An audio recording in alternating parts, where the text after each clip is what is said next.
እጅህን ስትከፍት ሕይወት ላለው ሁሉ መልካም ታጠግባለህ፣ መልካም ታጠግባለህ።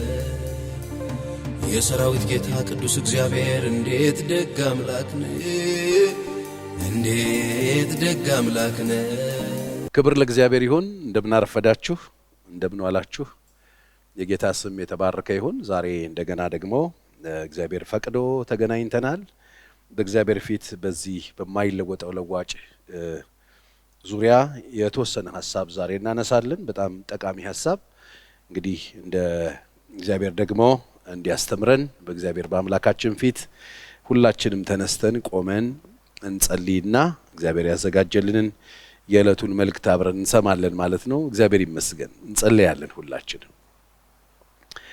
ቅዱስ እግዚአብሔር አባታችን እናመሰግንሃለን፣ እናከብረሃለን ስለሰጠን ስለዚህ እድል፣ ስለዚህ ምቹ ሁኔታ፣ አንተ ደግሞ ስላዘጋጀህልን ስፍራ ክብር ሁሉ ላንተ ይሁን። በዚህ ሰዓት ደግሞ ለእያንዳንዳችን የሚረባን የሚጠቅመን ነጋችንን የሚያስብ ዛሬያችንን የሚሰራ ያንተ እውነት በመካከላችን እንዲመጣ በቃልህ እውነት እንድትናገረን እንድታስተምረን አንተ የምትወደው ሁሉ በሕይወታችን እንዲሆን አንተ የምትጠላው ደግሞ ከሕይወታችን እንዲወገድ በኢየሱስ ስም እንለምንሃለን። ይህን ጊዜ በስምህ ባርክልን። ታናሽ ባሪያህን ደግሞ እርዳኝ። ያንተ ሐሳብ ያንተ ፈቃድ በእኔ አልፎ ለትውልድ ለልጆችህ ለሕዝብህ እንዲጠቅም አድርገህ እንድትቃኘኝ ራሴን አሳልፌ እሰጥሃለሁ። ስለ ሁሉ ተባረክ በኢየሱስ ክርስቶስ ስም አሜን። እግዚአብሔር የተመሰገነ ይሁን። ጌታን እጅግ አድርገን እናመሰግናለን። እንግዲህ በዚህ በማይለወጠው ለዋጭ ዙሪያ ያው ብዙ ጊዜ እንደምናገረው የማይለወጠው ለዋጭ ምንድን ነው ያልን እንደሆነ የማይለወጠው ለዋጭ ቤት ነው፣ ቤተሰብ ነው። እንግዲህ እግዚአብሔር የማይለውጣቸው ነገሮች አሉ። በመርህ ደረጃ የተቀመጡ እግዚአብሔር የኔ የሚላቸው ወሳኝ የሆኑ ሁለት ነገሮች ሁልጊዜ እንደምናገረው አንዱ ቤት ነው፣ አንዱ ቤተ ክርስቲያን ነው። ስለዚህ እግዚአብሔር ቤቱንና ቤተ ክርስቲያንን በቃ የሱ ስለሆኑ እንዲመሩበት እንዲተዳደሩበት የሰጣቸው የእውነት ቃል አለ። በዛ መሰረት ተይዘው እስከ ፍጻሜ ድረስ እሱ መጥቶ እስክንሄድ ወይም እኛ ፍጻሜ አግኝተን ከዚህ ምድር እስክንወጣ ድረስ የማይለወጥ መሰረታዊ የሆነ እውነት የሚመራው ተቋም እንደሆነ ብዙ ጊዜ ተናግሬያለሁ። ዛሬም በዚህ ዙሪያ የተወሰነ ነገር ነው የምናየው። እንግዲህ ስለ ቤት ሲነሳ ዛሬ የብዙዎቻችን ቤት በተለያየ ውጣ ውረድ ውስጥ እያለፈ ነው። ልዩ ልዩ ግጭቶች አሉ፣ ግላዊ ጉዳዮች አሉን። ሁላችንም ብዙ አውጥተን ማናወራቸው የእያንዳንዳችን ቤት ውስጥ ያሉ ጉዳዮች አሉ፣ የሚያነካኩን ጉዳዮች አሉ፣ የሚያጋጩን ጉዳዮች አሉ እና በእነዛ ዙሪያ በጣም ወሳኝ የሆኑ ፖይንቶች ዛሬ ያነሳለሁ በዚህ ዙሪያ። ከዛ በፊት ግን አንድ የእግዚአብሔርን ቃል አንብብላችሁና በዛ ዙሪያ ትንሽ ነገር ልናገር። ከዛ ፖይንቶቹን አጽፋችኋለሁ። የምትይዙ ሰዎች የምትጽፉ ሰዎች ጻፉ፣ የምትሰሙ ደግሞ በጥሞና እንድትሰሙት ጠይቃችኋለሁ። በሉቃስ ወንጌል ምዕራፍ 12 ላይ ጌታ ኢየሱስ ክርስቶስ ጋር አንድ ሰው ወደ ኢየሱስ መጥቶ የተናገረውና የጠየቀውን ጥያቄ ያነሳና በዛ ዙሪያ ነው ትንሽ ነገር የምነግራችሁ። ከሕዝቡም አንድ ሰው ይላል ሉቃስ 12:13 ላይ አንድ ሰው መምህር ሆይ ርስቱን ከኔ ጋር እንዲካፈል ለወንድሜ ንገረው አለው። እርሱም አንተ ሰው ፈራጅና አካፋይ በላያችሁ እንደሆን ማን ሾመኝ አለው። የሰው ሕይወት በገንዘቡ ብዛት አይደለምና ተጠንቀቁ፣ ከመጎምጀትም ሁሉ ተጠበቁ አለው። በዚህ ቃል ውስጥ የምንመለከተው ቁሳዊ ጉዳይ አንድ የቤተሰብ ችግር ሆኖ ይሄ ሰው ከወንድሙ ጋር ነው ችግር ያለው። የውርስ ጉዳይ ነው እያነካካው ያለው። ከወንድሙ ጋራ እየተጋጨ ነው ያለው። ማለት ኢየሱስ ጋር መጥቶ አንድ በልልኝ ነው እያለ ያለው። ምክንያቱም እነዚህ ወንድማማቾች በሰላም ቤታቸው መምራት አልቻሉም። የሆነ ስግብግብነት ያለ ይመስላል። ያካፍለኝ ይላል፣ አንደኛው አላካፍልም የሚል ይመስላል። ምክንያቱም የሰውየው መልእክት ላይ የምንመለከተው እሱን ነው። ያካፍለኝ ነው የሚለው። ያካፍለኝ እያለ ኢየሱስ ጋር ከተናገረ ሰውየው አላካፍልም እያለው ነው ማለት ነው። ይሄ ጉዳይ ቁሳዊ ጉዳይ ነው እያጋጫቸው ያለው፣ ንብረት ነው እያጋጫቸው ያለው። ያለመግባባት ቤታቸው ውስጥ ተፈጥሯል። ኢየሱስ ጋር የመጣ ጉዳይ ነው። ስለዚህ አለመግባባት በቁስም ይመጣል፣ በግል ጉዳያችን ይመጣል፣ በየዕለት ህይወት ኑሯችን ይመጣል። የሚያነካኩን ጉዳዮች ይመጣሉ። እነዛ ጉዳዮች ናቸው እንግዲህ ዛሬ በቤተሰብ ውስጥ ወንድማማች መካከል በንብረት በውርስ በምናምን ጉዳይ ግጭት ሊመጣ ይችላል። በእህታማቾች መካከል ሊመጣ ይችላል። በወንድምና በእህት በእናትና በአባት በልጅና በወላጅ መካከል ሊፈጠር ይችላል። የተለያዩ ይሄ ግላዊ የሚነሱ አለመስማማቶች ሊፈጠሩ ይችላሉ። እና እነዚህ ያለ መስማማቶች ሲፈጠሩ ምንድነው የምናረገው? ያለ መስማማት እንቅፋት የሚሆኑ ነገሮችስ ምንድናቸው ነው? አሁን እዚህ ጋር ይሄ ሰውዬ እነዚህ ሰዎች ቤት የተከሰተው ነገር ቁሳዊ ነገር አለ፣ ቁሳዊ ነገር አለ፣ ገንዘብ አለ፣ ንብረት አለ። አካፍለኝ አላካፍልም የሚል ችግር ነው፣ ግጭት ነው ማለት ነው። ይሄ ግጭት ወደ ባሰ ነገር ሲሄድ ምናልባት አልተጻፈም፣ በጣም ብዙ ነው የሚሆነው። ታውቃላችሁ የውርስ ጉዳይ ሰዎችን እስር ቤት ይከታል፣ ሰዎችን አንዱን እንዲጠፋፉ ያደርጋል፣ አንዱ ባንዱ ላይ እንዲነሳ ሊያደርገው የሚችልበት ነገር ሊፈጥር ይችላል። ስለዚህ ቁሳዊ ጉዳይ፣ የግል ጉዳይ፣ የቤተሰብ ጉዳይ ሲነሳ ችግሮችን እንዴት ነው የምንፈታው? ስለዚህ ያለመስማማት እንቅፋት የሚሆኑ ነገሮችስ ምንድናቸው ሲባል አሁን በጣም ብዙ ጊዜ አሁን እዚህ ቤት ያነሳ ነው አላካፍልም አለኝ የሚል ነው። አላካፍልም አለኝ ምን ማለት ነው? አላካፍልም የሚል ሰው ያለ፣ አካፍለኝ የሚል ሰው አለ። በሁለቱ ወንድማማቾች መካከል ይገባኛል፣ አይገባኝም፣ አይገባህም የሚል ጠብ ነው ያለው ማለት ነው። ስለዚህ ልክ እንደዚህ አይነት ተመሳሳይ ችግሮች ናቸው ዛሬ ያሉት። እኔ ጋር በጣም በርካታ ችግሮች አሁን እየመጡ ነው ያሉት። ከነዛ ችግሮች ተነስቼ ነው ይሄንን ሐሳብ ልናገር የፈለኩት ዛሬ። ስለዚህ ዛሬ በግጭቶች መካከል በጣም ችግር እየፈጠረ ያለው ነገር ምንድነው ከተባለ የመጀመሪያው አሁን እንዳልኩት አላካፍልም አለኝ የሚል ግጭት ሊመጣ ይችላል። ድርሻዬን አልሰጥም አለኝ፣ ደበቀ፣ የማይገባውን ወሰደ የሚሉ ግጭቶች ይመጣሉ በየቤቱ። አንዳንዱ ቤት ደግሞ ዋሽቶኛል የሚል ግጭት አለ። አሁን ዛሬ ሰዎች በጣም በተለያየ መንገድ እየተጋጩ እየተጣሉ እየተነካኩ ነው ያሉት። በምን ምክንያት? ዋሽቶኛል። ምን ዋሸሽ? ይሄንን ንብረት አሽሽቷል፣ በዚህ ነገር ላይ እንዲህ ነበር ያለው፣ እንዲህ ነው ያለው፣ አሁን እውነቱ ይሄ ነው፣ እኔም ያለችኝ ይሄን ነበረ፣ የተናገረችው ይሄን ነበር፣ የሆነውና የተገኘው ግን ሌላ ነው፣ ስለዋሸኝ ብሎ ግጭት አለ። በውሸት ምክንያት ብዙ ቤቶች ግጭቶች አሉ። እከሌ ነው የደወለው ብሎ ነበር፣ የደወለችው ግን ሴት ናት፣ ግጭት ነው።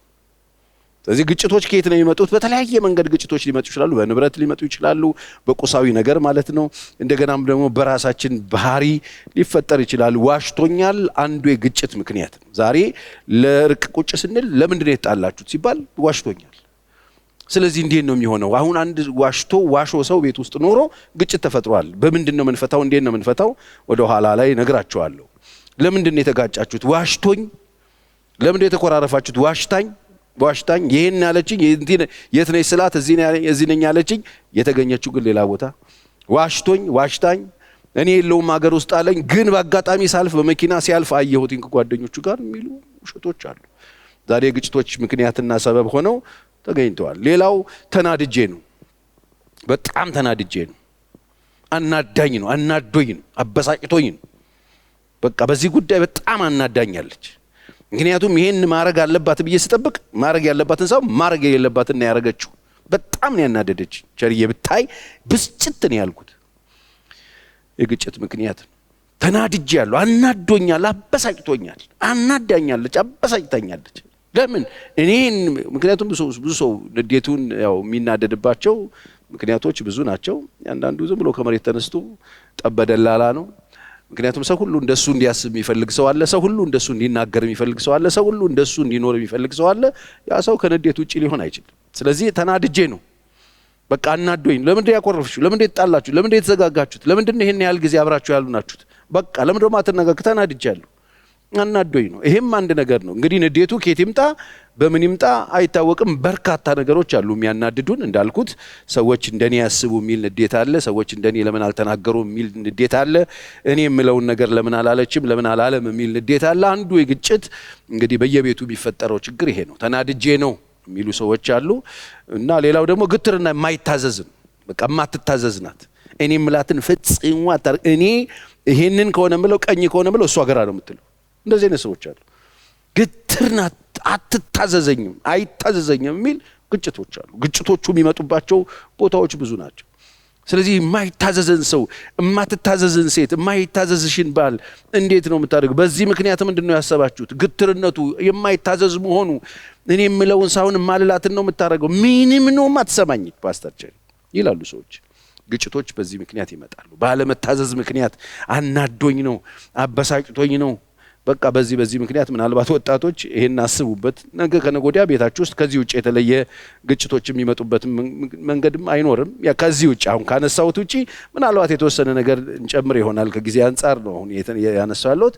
ስለዚህ የተጣላችሁ ለምንድን ነው? ግትር ስለሆነ፣ ስለማትታዘዘኝ፣ ስለሚያናድደኝ፣ ስለዋሸኝ፣ ስለዋሸችኝ ዛሬ በውሸት ተጣልታችሁ ተዘጋጋችሁ አላችሁ። ዛሬ በውሸት ምክንያት ተለያየ ቦታ ላይ የምትኖሩ ሰዎች አላችሁ። ውሸተኛ ሰው አጠገባችሁ ኖሮ በውሸት ምክንያት ጠብ ውስጥ የገባችሁ፣ በዚህ ምክንያት ችግር ውስጥ ያላችሁ ሰዎች፣ ለመስማማት ያቃታችሁ ብትሄዱበት ፍርድ ቤት እየሄዳችሁ ያላችሁ፣ ወይም ደግሞ እንደዛ ሰውዬ አላካፍልም አለኝ ብሎ ኢየሱስ ጋር እንደመጣው ሰው ስስታም ሰውዬ እኮ ቤት ውስጥ ገጥሞት ነው። ወንድምየው ነው እንግዲህ ወንድሙን ነው አካፍለኝ እያለ ያለው። ስለዚህ እንዴት ነው የምትፈቱት? እንዴትስ ነው ልትፈቱት ያቃታችሁ እየፈለጋችሁ ያላችሁት? ሌላው ሁል ጊዜ ይነቅፈኛል። በቃ ለኔ የሚነቅፍበት መንገድ ልክ አይደል። በሰው ፊት ነው የሚያዋርደኝ። ስተቴን በሰው ሁሉ ፊት እናቱ አሉ ዘመዶቼ ባሉበት ፊት ስተቴን ይናገራል።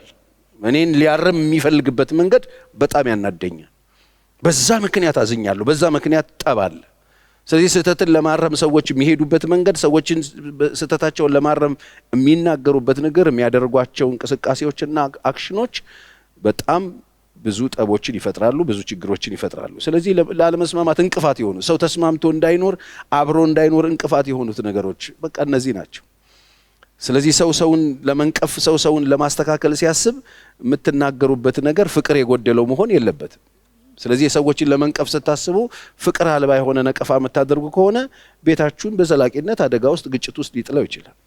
ምክንያቱም አንዱን ዲስሪስፔክት አድርጎት ዲስካሬጅ አድርጎት በጣም እየጎዳው፣ ከዚህ ሁል ጊዜ ያንን ሰው ለመንቀፍ ብቻ የምንጠቀም ከሆነ ሰው አለ የለም ሳንል ቦታ ሳንመርጥ፣ በተለይ ወንድሞች በጣም ብታስቡበት በጣም ጥሩ ነው። እህቶችም አሉ አልፎ አልፎ። ግን ወንድሞች እህቶቻችሁን ወይ ሚስቶቻችሁን የኔ የምትሏቸውን አቅፋችሁ ልጆች የሰጧችሁን ሰዎች የምትነቅፉበትን ወይም ደግሞ ለማረም የምትሄዱበትን መንገድ በደንብ ማየት ያስፈልጋል። ምክንያቱም የሄዳችሁበት ርቀት ሰው በዛ ልክ አዋርዳችሁ፣ ሰው በዛ ልክ አንጓጣችሁ፣ ሰው በዛ ልክ ዲስካሬጅ አድርጋችሁ ከዛ ቀጣዩ ህይወታችሁ ደስተኛና ሰላማዊ ይሆናል ብሎ መጠበቃችሁ ምስኪንነታችሁን ነው የሚያሳየው። ምክንያቱም እንደዛ ትሪት ያደረጋችሁት ሰው ነው። እግዚአብሔር እንኳን ፈጣሪው እንኳን ሰውን እንደዚህ ትሪት አያደርገውም። በድሎታል፣ ኃጢአት ሰርቷል፣ ከእግዚአብሔር ሐሳብ ርቋል። በዚህ መንገድ እግዚአብሔር ሰዎችን ትሪት አያደርግም። መጽሐፍ ቅዱስ ላይ በጣም ብዙ ችግር የነበረባቸው አብያተ ክርስቲያናት አሉ። እዚህ ውስጥ ቅዱስ ነው መጽሐፉ።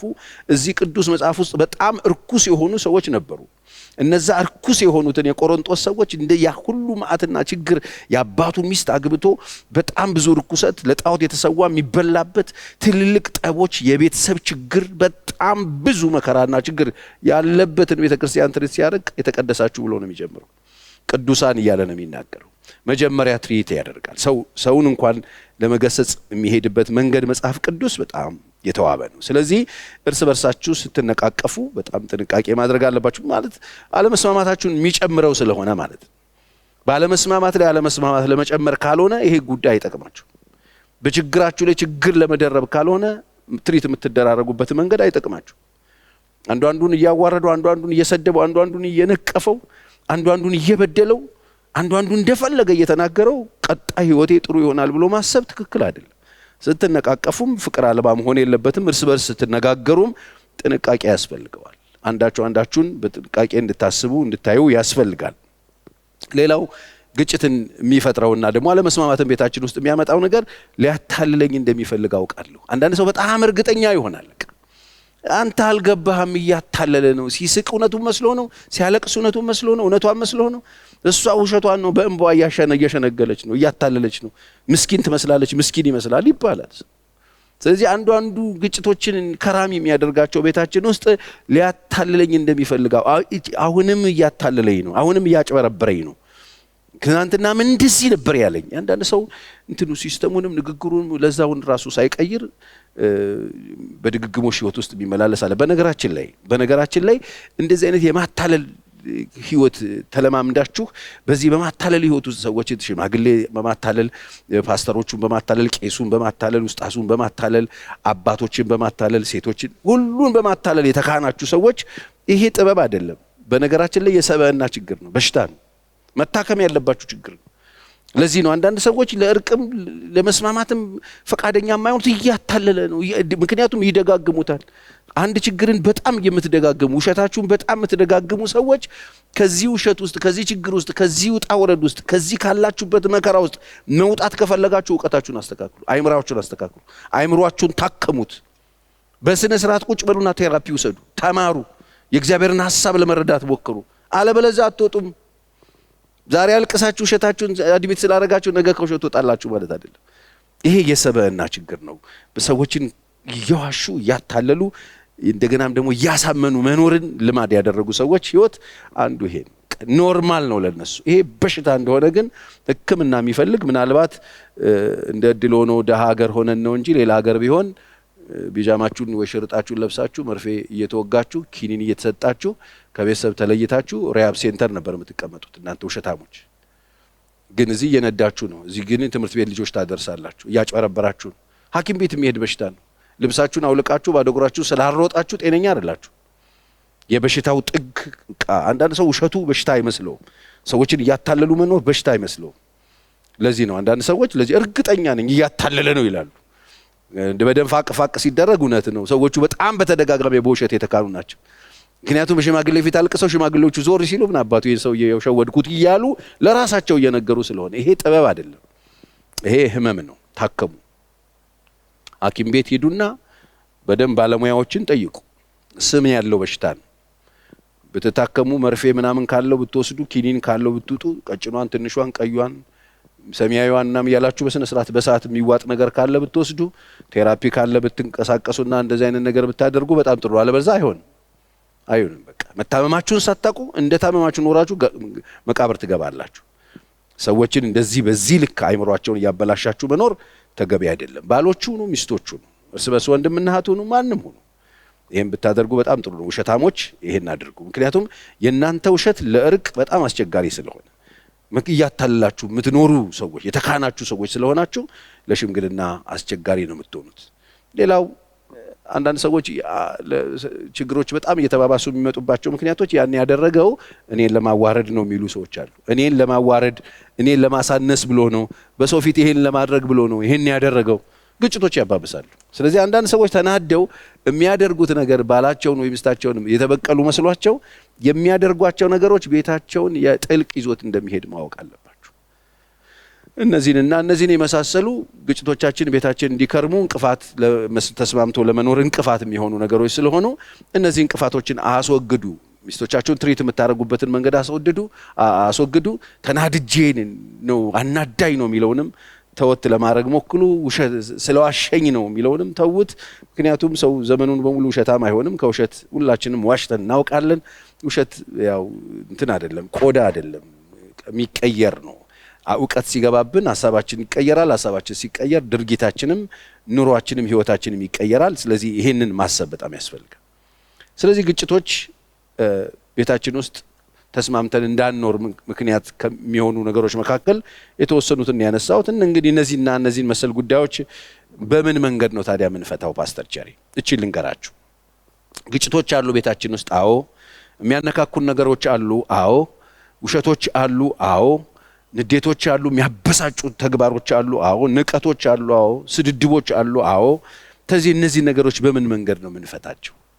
እኔ ባይሆኑ ደስ ይለኛል። እነዚህ ነገሮች ቤታችን ውስጥ ባይኖሩ፣ ባል ሚስትን፣ ሚስት ባልን ባይንቅ፣ ባል ሚስት ባልን ባትዋሽ፣ ባል ሚስት ደግሞ በባሉ ባይናደድ በጣም ደስ ከሚላቸው ሰዎች መካከል አንዱ ነኝ። ግን ዞሮ በምድር ላይ እስካለን ድረስ እኛ እንኳን ባንሆን ምንውልበት ቦታ የሚሰጠን ነገር አለ። ምንሰማው ነገር፣ ምናየው ነገር፣ በየቀኑ በህይወታችን ውስጥ የሚመጡ በጣም በርካታ ነገሮች አሉ። እነዛ ሁሉ ተጽዕኖ ያደርጉብንና እነዚህ ችግሮች ውስጥ ልንገባ እንችላለን። ስለዚህ ምንድን ነው የምናደርገው? እንዴት ነው የምንፈታው ያልን እንደሆነ የተወሰነ ጥቅስ ልስጣችሁ። ምሳሌ ምዕራፍ 19:11 ላይ ሰውን ጠቢብ አእምሮ ከቁጣ ያዘገየዋል ይላል። አንድን ሰው ጠቢብ አእምሮ ሲያገኝ ማለት እውቀት ሲያገኝ ከቁጣ ያስጥለዋል፣ ለበደለኛውም ይቅር ይል ዘንድ ክብር ይሆንለታል ይላል። አያችሁ፣ እውቀት ስታገኙ፣ አይምሮአችሁ ሲታደስ፣ በእግዚአብሔር ቃል እውነት ስትቃኙ የመጀመሪያው ነገር ቁጣችሁን ያዘገይላችኋል። ስታቁ ብዙ ጊዜ በጣም የምንቆጣ ሰዎች በዛ ጉዳይ ላይ ያለን እውቀትን ነው የሚያንጸባርቀው። በነገራችን ላይ ባወቅን ጊዜ፣ አንዳንድ ጉዳዮች በተረዳን ጊዜ፣ ተፈጥሮውን ባየን ጊዜ፣ ጉዳዩን በገባን ጊዜ፣ በጉዳዩ ላይ የሆነች ግንዛቤ ባገኘን ጊዜ ያዘገየዋል፣ ቁጣን ያዘገየዋል፣ ለበደለኛም ይቅር ይል ዘንድ ክብር ይሆንለታል ይላል። አይገርማችሁ? ለበደለኛም ይቅር ይል ዘንድ ክብር ይሆንለታል። ምን ማለት ነው? ይቅር ማለት የሚችልበትም ልብ ያገኛል ማለት ነው። ዛሬ እኔ የነገርኳችሁ ነገር በየሰው ቤት ያለ፣ በየኑሮ ውስጥ ያለ፣ በየህብረት ውስጥ ያለ፣ በየእርስ በርስ በወንድማማች መካከል አለ። ይኸው ኢየሱስ ጋር የመጣ ኬዝ ነው። በእህታማቾች መካከል አለ። የፍርድ ቤት ብትሄዱ የሞላው ኬዝ የቤተሰብና ቤተሰብ ነክ ዙሪያ ማህበረሰብ ችግር ነው እንዳለ የሞላው። የወንድማማቾች ችግር አለ። ኢየሱስ የለም ዛሬ ፍርድ ቤት ግን አለ። ወንድማማቾች ተካሰው በይገባኛል የቆሙ ሞልተዋል። ስለዚህ ምንድነው የሚሻለን ካላችሁ ጠበብ አእምሮ ያስፈልገዋል። ሰው ማለት የእውቀትን የተሞላ ፈራሃ እግዚአብሔር ያለበት አእምሮ ሲያገኝ ከቁጣ ይዘገያል። ይቅርታ ለማድረግም የሚችልበትን እድል ይሰጠዋል። እንደ አንበሳ ግሳት የንጉስ ቁጣ ነው ይላል። ሞገሱም በመስክ ላይ እንዳለ ጠል ነው ይላል። እናንተ እኔ የምፈልጋትን ሐሳብ አንብቤያታለሁ። ቁጥር 16 ትእዛዝን የሚጠብቅ ነፍሱን ይጠብቃል ይላል። ስለዚህ እግዚአብሔር ቃል ትእዛዝን እንድንጠብቅ ነው የሚያዘን። አሁን የእግዚአብሔርን ትእዛዝ ስንጠብቅ ነፍሳችንን እየጠበቅን። እኔ አሁን ምን እግራችሁ እነዚህ መሰል ነገሮች ቤታችሁ ሲከሰቱ፣ ግጭቶች ሲፈጠሩ፣ እርስ በርሳችሁ መነካካቶች ሲፈጠሩባችሁ፣ አንዱ ላይ በጣም እየደከመው ሲመጣ፣ ሐዘን በጣም እየበረታ ሲመጣ፣ ግጭት እየበረታ ሲመጣ፣ አብሮ ለመኖር በጣም ስትቸገሩ፣ ለመስማማት እንቅፋት የሆኑ ብዙ ነገሮች ቤታችሁ ሲኖሩ፣ እንዳልኳችሁ መነቋቆሩ በጣም በበዛ ቁጥር እናንተ እርስ በርሳችሁ ችግሮችን እንዴት እንፍታ ካላችሁ የመጀመሪያው ችግር የምትፈቱበት ነገር በመተው፣ ጥቃትን በመተው። የተጎድቻለሁ የሚለው ሰው ትቶ ተጎድቻለሁ የሚል ሰው መተው አለበት። ነገሩን ለእግዚአብሔር መተው አለበት። ስንተው የማይጠፋ ነገር የለም መጽሐፍ ቅዱስ እሱ ስለሚል ምሳሌ 17:14 የጠብ መጀመሪያ እንደ ውሃ አፈሳሰስ ነው ይላል። እንደ ቀልድ ነው ጠብ ሲጀምር፣ እንደ ውሃ አፈሳሰስ ነው፣ ቀስ ብሎ እየፈሰሰ ነው ይላል። ስለዚህ ጠብ ሳይበረታ አንተ ክርክርን ተው ይላል። በቃ አሁን ምን እናርግ? እርስ በርስ መግባባት አቅቶን መኖር አቅቶን ግጭት ውስጥ ነው ያለ ነው። ተውት በቃ። ጠቡን ተሸናፊ ላለመባል ነው ብዙዎቻችን ምንጠጥ። በቃ ተው መተው ነው ይላል መጽሐፍ ቅዱስ። እንደሱ ነው የሚለው። እንደ ውሃ አፈሳሰስ ነው። ስለዚህ ጠብ ሳይበረታ አንተ ክርክርን ተው። በቃ ተዩ። ምን ትሆኛለሽ? ተው በቃ። ሸርዬ ጓሽቶኛል እኮ በቃ ተዩ። አበሳጭቶኛል፣ አናዶኛል እኮ ይሄን አድርጓል እኮ ያን አድርጉ። በቃ ተዩ። ጠቡ እንዲበርድ ከፈለጋችሁ ተውት። የመጀመሪያው ስቴፕ ይሄ። አብረን እንዳንኖር እየከለከለን ነው ጠቧው። አብረን እንዳንቀመጥ እየከለከለን ነው ጠቧው። አብረን እንዳንቀጥል እየከለከለን ነው ጠቧው። ልጆቻችን እንዳናሳድግ እየከለከለን ነው። ተውት። ብንተው ምንም አንሆንም። ጠቡን ከስር ግን እሳት እንጨት ባቀጣጠል ነውና የሆነ ቤንዝል በሰጠነው ቁጥር በጣም ብዙ ችግር ይዞብን ሊመጣ እንደሚችል ማወቅ አለብን። ቁጥር 26 አልፎ በሌላው ጥል የሚደባለቅ ውሻን በጅራቱ እንደመያዝ ነው ይላል። በቃ ጠብ ውስጥ ዝም ብሎ እየገባ አልፎ የሚሰው ውሻን በጅራቱ እንደመያዝ ነው ይላል። በጅራቱ ስትይዘው ሶሮ ይነክሳል እንደማለት ነው። አንደኛ ጴጥሮስ ምዕራፍ 4:8 ትጸልዩ ዘንድ በመጠን ኑሩ፣ ፍቅር የኃጢአትን ብዛት ይሸፍናልና ከሁሉ በፊት እርስ በርሳችሁ አጥብቃችሁ ተዋደዱ ይላል። ስለዚህ ጠቦች አሉ፣ ግጭቶች አሉ፣ አብሮን ማያኖሩን ኬዞች ተገጥመውናል። ምንድነው ታዲያ ይሄን የምንፈታበት መንገድ? የገጠሙንን ችግሮች እኔ በተወሰኑ እናንተ ቤት ውስጥ ብዙ ነገር ሊኖር ይችላል፣ ወደፊትም ሊገጥማችሁ ይችላል። ሲገጥመን ምን እናርግ ከተባለ መተው፣ ጠብን መተው፣ ጥልን መተው። እንዴት አድርገን ተው? ባለፈው ሬዲዮንም ላይ እየተነጋገርን ነበር ከአቤል ጋር። ምንድን ነው ምን ተው? ጠቡን ተውትና ባል ሚስት ደግሞ ባሏ ላይ ያላትን ፖዚቲቭ ነገር፣ ያላቸውን ጥሩ ነገር፣ የነበራቸውን ኳሊቲ፣ የነበራቸውን እናትነት፣ የነበራቸውን አባትነት፣ የነበራቸውን በጎ ነገር፣ የነበራቸውን ደግነት፣ የነበራቸውን ኳሊቲ፣ የነበራቸውን ጥሩ ነገር እያሰባችሁ በእግዚአብሔር ፊት መያዝ ትችላላችሁ። በጎ ስሜት እንዲኖራችሁ ያንን ስትይዙ ለመተው የምትችሉበትን አቅም ታገኛላችሁ። የመጀመሪያው ነገር ጠቦች ሲፈጠሩ ጉዳዮችን የምንፈታበት አንዱ መንገድ መተው። የተባባልነውን እየጎተትን የምናመጣ ከሆነ ለጠቡ ነው የሚጠቅመን። ቤንዝል ነው እሱ፣ እያነደደን ነው የሚሄደው። ስለዚህ በየቤታችሁ ያሉ ችግሮችን ለመፍታት የመጀመሪያው ስቴፕ መተው። ተውት። ሁለተኛው ንስሐ ግቡ። በእግዚአብሔር ፊት ንስሐ ግቡ። እርስ በርሳችሁ ይቅርታ ተጠያየቁ። በቃ ንስሐ ጥሩ ነገር ነው። በእግዚአብሔር ፊት በቃ አይለመደኝም ጌታ ሆይ እርዳኝ ብለን፣ ውሸታሞች እርዳኝ በሉት። በእግዚአብሔር ፊት በጣም ብዙ በደል የበደላችሁ ሰዎች፣ ያሳዘናችሁ ሚስቶቻችሁን፣ ባሎቻችሁን፣ ወንድሞቻችሁን፣ እህቶቻችሁን ያስቀየማችሁ ሰዎች ንስሐ ግቡ። በቃ አድሚት አድርጉ፣ ንስሐ ግቡ። ይቅር በለን በሉ። የጎዳችሁትን ሰው እባክህን ተውልኝ በሉትና ለምኑት። አሁን እንደነገርኳችሁ ፍቅር ደግሞ የኃጢአትን ብዛት ይሸፍናል ለሚለው ተፈቃቀሩ። ሶስተኛው ፍቅር ነው። በፍቅር መኖር ነው። ፍቅርን መምረጥ ነው። ፍቅርና ጥላቻ ነው ቤታችሁ ውስጥ ውጭ ያለው። አሁን የትኛውን ነው ልትመርጡ የፈለጋችሁት? አብረን ስንኖር እንደ ቤተሰብ፣ አብረን ስንኖር እንደ ማህበረሰብ፣ አብረን ስንኖር እንደ ሀገር፣ አብረን ስንኖር እንደ ቤተክርስቲያን፣ ሁለቱም አለ። ቤተክርስቲያን ውስጥ አለ፣ ቤት ውስጥ አለ፣ ማህበረሰብ ውስጥ አለ፣ ትዳር ውስጥ አለ፣ ሀገሩ ላይ አለ። የቱን እንምረጥ? ከፍቅርና ከጥላቻ የቱ ይሻለናል? ፍቅር ይሻለናል። መጽሐፍ ሲናገር ደግሞ ፍቅር የሚያደክም ነገር እንደሆነ ይናገራል። ለዚህ ነው ለተሰሎንቄ ሰዎች ሲጽፍላቸው የእምነታችሁን ስራ፣ የተስፋችሁን ጽናት፣ የፍቅራችሁን ድካም እያሰብኩኝ ስለናንተ እግዚአብሔርን አመሰግናለሁ። ወገኖች አድካሚውን ብንመርጠው ይሻላል። ጠብ ድካም የለውም። እናክናሽን መባባል ነው።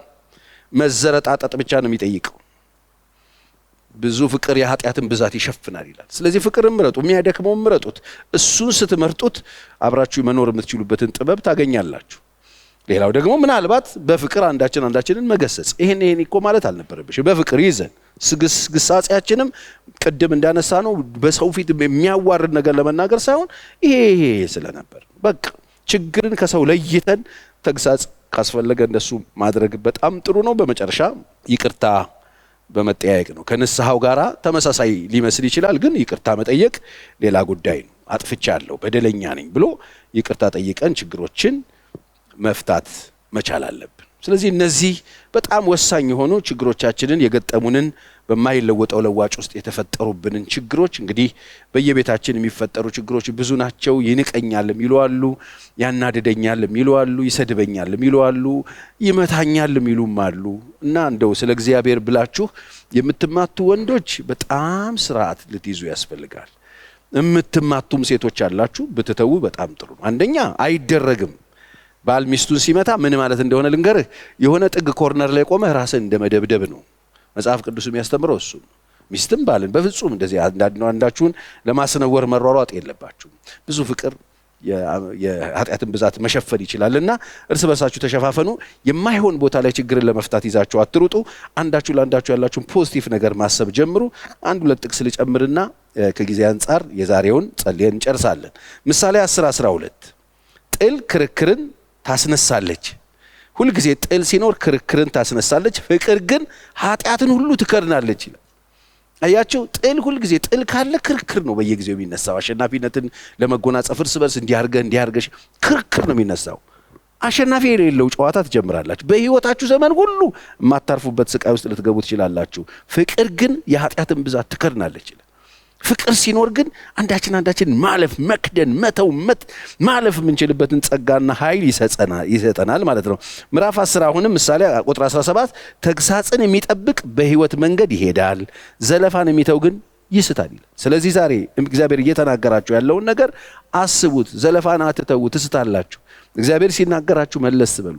በጣም ሮንግ የሆነ ትራክ ውስጥ እየሮጣችሁ ያላችሁ ችግር ያለባችሁ ወንዶችም ሴቶችም በጥንቃቄ ችግራችሁን መፍታት ብትችሉ በጣም ጥሩ ነው። እግዚአብሔር አምላክ ቀሪ ዘመናችሁ የተባረከ እንዲሆን፣ ቀሪ ዘመናችሁ የደስታ እንዲሆን፣ ቀሪ ዘመናችሁ በፍቅር እንዲሆን፣ ቀሪ ዘመናችሁ ልጆቻችሁ የሚያድጉበት ገነት እንዲኖር፣ ቀሪ ዘመናችሁ ስኬታማ እንድትሆኑ፣ ቀሪ ዘመናችሁ በጎ እንዲሆንላችሁ፣ ቀሪ ዘመናችሁ በሰላም እንዲጠናቀቅ የምትፈልጉ ከሆነ ክርክርን ተዉ፣ ጠብን ተዉ፣ ፍቅርን ምረጡ። አንዳችሁን እለፉ። መተው በጣም ጥሩ ነው። በእግዚአብሔር ፊት ነገሩን ተዉት። በቃ ይሄ ነው፣ እንደዚህ ነው የሚፈታው። የኛ ቤት በጣም አደገኛ ነው ይላሉ አንዳንድ ሰዎች ይመጡን። ምንድነው አደገኛ? ይዋሸኛል። የኛ ቤት በጣም አደገኛ ነው ፓስተር ቸሪ። ምንድነው? ያናድደኛል፣ በሰው ፊት ይሳደባል። የኛ ቤት በጣም ኃይለኛ ነው፣ ሁል ጊዜ ነው የሚነቅፈኝ። የኛ ቤት ምንም የእናንተ ቤት የተለየ አይደለም። ትንሽ ጥበብ ያስፈልገዋል። ፈርሃ እግዚአብሔር የሚባል ጥበብ ያስፈልጋል። ሰው እግዚአብሔርን መፍራት ሲጀምር እንዴት መኖር እንዳለበት የሚችልበትን ጥበብ ከእግዚአብሔር ይማራል። ስለዚህ በልዩ ልዩ ችግር ውስጥ ያላችሁ ቤተሰቦች፣ በልዩ ልዩ ችግር ውስጥ ያላችሁ ወጣቶች፣ በልዩ ልዩ ችግር ውስጥ ያላችሁ ባለትዳሮች ቆም በሉና ችግራችሁን ለመፍታት እስቲ አንድ ደቂቃ ውሰዱ። ዛሬ ሚስት ስለ ባሏ ጥሩ ነገር ታስብ። ባሎች ስለ ሚስቶቻችሁ እስቲ በጎ ነገር አስቡ። ያላቸውን ግድ የላችሁ የኔ ምንም የላትም ይላል አንዳንድ ሰው። 4 ልጆች በስሙ አስጠርታለት ትምህርት ቤት እንኳን አድርሶ ነው የመጣው። ትምህርት ቤት አድርሶ መጥቶ ምንም የላትም ምን ማለት ነው? አንተ ስምህ እንዲቀጥል እኮ ያደረገች እሷ 9 ወር ተሸክማ የሷ ስም አይደለም የሚቀጥል። እስቲ ቆም በሉ፣ ግድ የላችሁም። ይሄ እብሪትን፣ ይሄ ኢጎን ተውትና ቁጭ በሉና ባልም ዛሬ እንደው ኃላፊነት ወሰዱ። በቃ አሳይመንት ልስጣችሁ። በየጥግ ቁጭ በሉና ባሎችም ሚስቶቻችሁ ጋር ያገኛችሁትን በሴትነታቸው፣ በእናትነታቸው በማንነታቸው ያላቸውን በጎ ነገር ብቻ የሰሯቸውን ጥሩ ነገሮች ለእናንተ ያላቸውን ጥሩ ስሜትና መልካምነታቸው እናንተን ጨምሮ ማግባታቸው ሳይቀር ተነስቶ በጎ ነው በሉና ጻፉት። በጎዎቹን ባልም እንደዚሁ ጻፍ። ከዛ በኋላ ያለውን ነገር አብረን መጥፎውን ተውት እስቲ። አሁን ጥሩ ነገር ለማየት ሞክሩ። እንዴት ምንም ጥሩ ነገር የለውም ትላለህ? ያ ሁሉ ዘመን ዋጋ ከፍለ የሰፈር ስልክ እንጨት ደግፈ ደውለ ሽማግሌ አንጋግተ ያ ሁሉ አበባ ልከህ ዋጋ ከፍለ ካገባ በኋላ እንዴት ምንም የላትም ትለኛለህ? እንዴት ምንም የለውም? አሁን ስሜት የለኝም ይላሉ ሰዎች። ምንም ስሜት የለኝም። ስሜት ምናምን አይደለም፣ ቀልብ ነው የሚያስፈልግሽ አንቺ። ስሜት አይደለም አንተ የሚያስፈልግ፣ ቀልብ ነው፣ አእምሮ ነው የሚያስፈልጋችሁ። ወደ አእምሮአችሁ ተመለሱ። እንደዚህ የምትወዳቸው ልጆች የሰጠችህ እሷ ናት። እንደዚህ የምትወጃቸው ልጆች የሰጠሽ እሱ። እንደዚህ አይነት ኑሮ ህይወት ውስጥ በጣም ብዙ መልካም ነገሮች አሉ። እነሱን አስቡት። ከችግሮች ውስጥ መውጣት የምትችሉበት እድል ታገኛላችሁ። የሰማነውን እግዚአብሔር ይባርክ። አብረን እንጸልይ። እግዚአብሔር ይመስገን። ቅዱስ እግዚአብሔር አባታችን እናመሰግናለን። አብረን እንዳንኖር የሚከለክለን በሽታ የሆነ ችግር የሆነ እግዚአብሔር ሆይ በእያንዳንዳችን ቤት እየቆጠርን አብረን ለመኖር የተቸገርንበት አብረን ተነጋግረን ችግሮችን ለመፍታት የተቸገርንበት ችግር የምንፈታበት ጥበብ አተን እግዚአብሔር ሆይ ዛሬ ብዙዎች በየቤታቸው እያለቀሱ በየጥጋጥጉ እያለቀሱ በየሽምግልናው እየተናቆሩ በችግር ላይ ችግር እየደረቡ በመከራ ላይ መከራ እየደረቡ በጠብ ላይ ጠብ እየደረቡ በቂም ላይ ቂም እየደረቡ ባለበት በዚህ ጊዜ አንተ ችግሮችን ነቅሰህ ደግሞ አውጥተህ በእያንዳንዳችን ቤት ውስጥ ያሉትን ችግሮች የምንፈታበትን ጥበብ ስለላክልን እናመሰግናለን። እግዚአብሔር ሆይ ጌታ ኢየሱስ ክርስቶስ ቃልህ እንደሚናገር እኔ እንደወደድኳችሁ እርስ በርሳችሁ ተዋደዱ ብለህ ቃል የሰጠህን ጌታ እግዚአብሔር በክርስቶስ ይቅር እንዳላችሁ እርስ በርሳችሁ ይቅር ተባባሉ ተብሎ ተጽፎልን እኛ ግን እግዚአብሔር ሆይ በየጥጋጥጉ የተለያየ ጀማ ይዘን እግዚአብሔር ሆይ ቲፎዞ ይዘን እየተናቆርንልህ አንተ በመትፈልገው ገነት እንዲሆን በሰጠህን ቤት ውስጥ ይሄው ሲኦል ሆኖብን እየኖርናለን። በእያንዳንዳችን ቤት የእውቀት ዝናብ እንዲመጣ ማስተዋል እንዲመጣ ጥበብ እንዲመጣ በኢየሱስ ስም ለምንሃለሁ። እግዚአብሔር ሆይ እግዚአብሔርን እንወቅ እናውቀው ዘንድ እንከተል። እንደ ወገግታ ተዘጋጅቶ እናገኘዋለን። ምድር እንደሚያጠጣ እንደ መጨረሻ ዝናብ ይመጣል ተብሎ እንደተጻፈ እንደ ቃልህ እግዚአብሔር ሆይ ቤታችን እንደ ዝናብ እንድትመጣልን አንተ የቤታችን ንጉስ እንድትሆን በልባችን ውስጥ ያለ ክፉ ነገር ሁሉ ተነቅሎ በጎ ነገር እንዲተከል ባሎች ለሚስቶች ሚስቶች ለባሎች ያላቸው ጥሩ ስሜት ብቻ እንዲሆን መጥፎውን ከሚሞሪያቸው ውስጥ እንዲጠፋ ለአንድነት ለፍቅር እግዚአብሔር ሆይ ተሰሩ እንዲሆኑ በኢየሱስ ጸልያለሁ። የሰማነውን ቃል አሁንም ባርክልን። 30 60 100 እንድናፈራበት እርዳን። ስለነበረን ውድ ጊዜ ተባረክ። ከዚህም በኋላ ደግሞ ያለውን ጊዜ አንተ ባርክ። እግዚአብሔር አምላክ በኢየሱስ ክርስቶስ ስም ይባርካችሁ፣ ፊቱን ያብራላችሁ፣ ሰላሙን ይስጣችሁ፣ ከናንተ ጋር ይሁን፣ ከፊታችሁ ይቅደምላችሁ፣ መልአኩን ይስደድላችሁ። በነገር ሁሉ ተከናወኑ።